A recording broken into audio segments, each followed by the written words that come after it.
it's estimated that anywhere from 25 to 35% of admitted students at Ivy League schools come from a family with legacy status.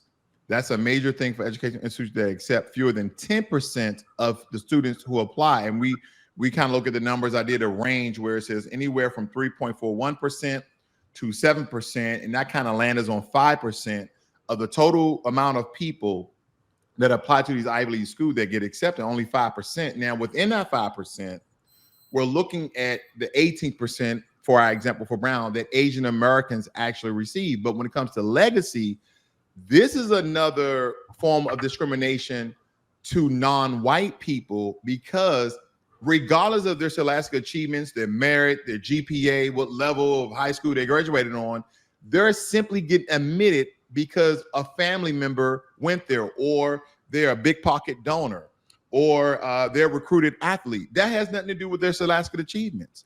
So when we look at legacy and all the things that entail in the legacy admission, that's discriminatory at best. But instead of attacking that, they attack affirmative action. And it's a higher level of discrimination. They would get their numbers Right. if they really cared about getting their numbers in administrations up. If they really cared about getting their rates of administration up, they would go after that. That's the thing that's holding them back, not affirmative action. Affirmative action is, and by all data, is showing affirmative action is actually boosting them up. Affirmative action is not holding them back at all. The legacy admissions that we were just talking about, that's holding all non-white people back. Right. That's holding every single last one of them back. But the thing is, they are not going for the legacy admissions. They're not saying, well, just because your mom and dad donated to the school or went to the school, that doesn't make your merit any higher than my merit.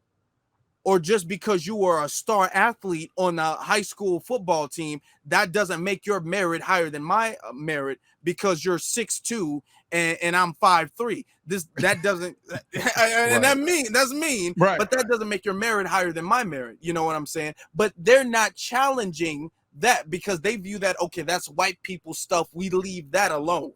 Okay, Right. Black people stuff, we can go after them. They're easy targets or whatever. And this is something that the dominant society has allowed.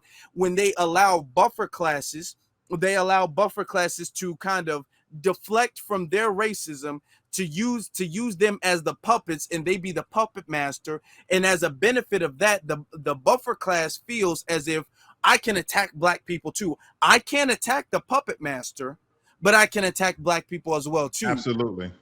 And when you look at legacy admissions, they are a form of affirmative action because if you look at the practice, it has been criticized for discriminating against Black Americans who are less likely to have alumni in their families, because legacy admissions are a form of affirmative action, that gives preferential treatment to the children of alumni in the college admission process. The practice has been criticized for discriminating against Black Americans who are less likely to have alumni in their family. Because when we look at all the different reasons why legacy admissions are seen as discriminatory, which is discriminatory to Black Americans, we have to look at the alumni of the Ivy League schools are disproportionately white. The alumni is disproportionately white. So if you looked at, it was a Columbia undergraduate law review. They stated that 90% of all living Ivy League alumni were white. And what that means is that legacy admissions are more likely to benefit white applicants than Black applicants.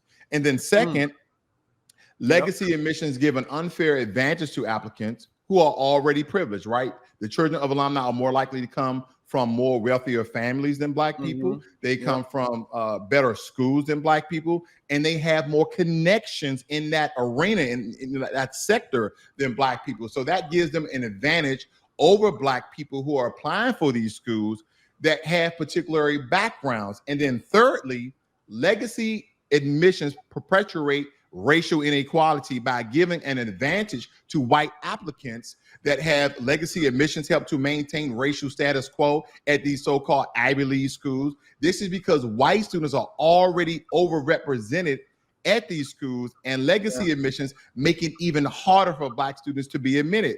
The Princeton Review, right? They publish an annual report on college admissions. And the one that came out this year found that the acceptance rate for legacy applicants in these Ivy League schools was 33% compared to an overall acceptance rate of 6.7%, right? We're still kind of dealing within that 3.4 to 7% margin, but they stated that 6% of the overall acceptance rate was from these legacy applicants. And that means that legacy applicants are more than 5 times likely to be admitted to Ivy League schools than non-legacy applicants. So basically, when we talk about legacy Afro Elite, we're talking about affirmative action for white people.